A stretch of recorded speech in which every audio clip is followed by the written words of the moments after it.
Bonjour à toutes et à tous, bienvenue dans ce podcast des messages douceur canalisés. Je m'appelle Céline Vincent, je suis médium énergéticienne, spécialiste de la douceur. Je vous partage ici les messages que je reçois et qui nous parlent d'humanité, de fraternité et bien évidemment de douceur. Avec un petit bonus dans ces podcasts, si vous le souhaitez, en vous branchant à l'énergie de ces mots et de ma voix, vous bénéficiez en même temps d'un soin douceur qui vous apporte réconfort et tendresse. Alors voici le message du jour, un message vraiment d'actualité, intitulé « Suis-je du côté de ceux qui ont tout compris ?» Entre parenthèses, là j'ajoute par rapport à tout ce qui se passe actuellement, aux événements nationaux et mondiaux. Fermez la parenthèse. Voici le message. Tous les hommes qui prennent le vaccin ne sont pas en danger. Il y en a parmi eux profondément attachés à la vie sur Terre, remplis d'énormément d'amour, et cela crée l'alchimie nécessaire pour ne pas endommager leur corps. D'autres ont choisi d'être des révélateurs pour leurs frères humains, en montrant que science sans conscience n'est que ruine de l'âme. Cette phrase est empruntée à François Rabelais. Sachez que sur le plan de l'âme, il n'y a aucune victime. Chacun d'entre vous est courageux et efficace à son niveau. Que vous résistiez, que vous obtempériez, que vous n'y voyez que du feu, que vous croyez complètement le jeu de l'illusion, vous aidez l'humanité à passer sur un autre volet de son expérimentation. Il est juste de dire que vous vous sentez plus attiré vers tel type de posture, résistance, collaboration, passivité, attentisme, etc. Cela l'est moins lorsque vous pensez « moi j'y étais et j'ai agi, je n'ai pas laissé faire ». Car cela est parole d'une vision étriquée de votre carapace blessée qui s'enorgueillit de se croire dans le camp des « héros », entre guillemets, de ceux qui, entre guillemets, ont tout compris, des gentils, là aussi, entre guillemets. En vérité, vous êtes là où votre âme a le plus besoin d'être pour son élévation, pour son expérimentation.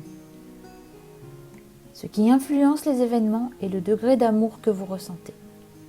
Si vous vous sentez en accord avec les actes que vous posez, vous émettez une énergie d'amour alignée à votre être.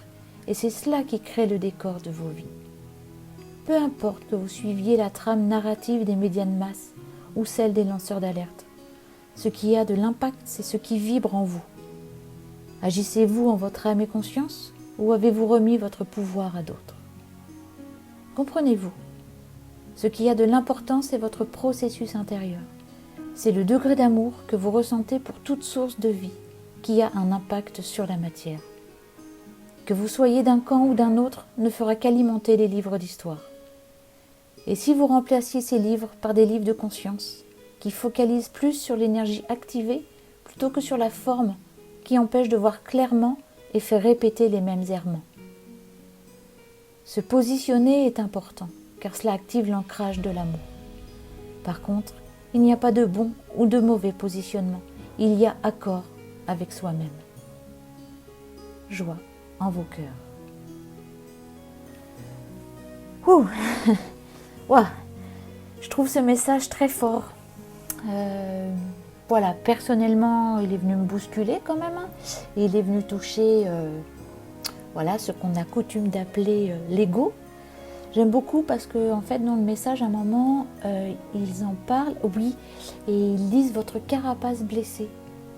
Voilà, j'aime bien comment ils ont appelé l'ego, parce que quand on dit l'ego, à chaque fois, clac, c'est comme si on tapait dessus encore, alors que, voilà, l'ego, on tape dessus, c'est parce que c'est quand on a mal ou que ça nous fait mal. Mais cet ego-là, il a besoin, comme toute source de vie sur Terre, d'amour. Donc voilà, j'aime bien comment ils en ont parlé. Donc moi, c'est venu me chatouiller là-dessus, évidemment, avec les positions que j'ai, les convictions que j'ai.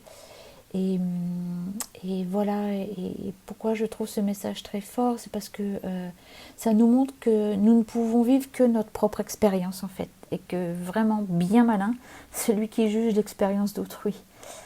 Sans oublier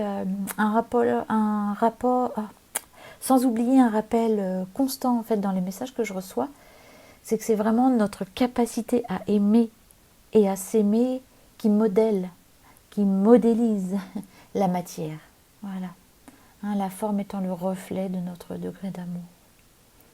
Eh bien écoutez, si vous souhaitez découvrir d'autres textes, vous pouvez les découvrir sur mon blog, www.douceurdelame.fr/blog. Et je vous dis à bientôt pour d'autres messages. Et surtout, n'oubliez pas, prenez bien soin de vous car vous êtes votre plus précieux cadeau.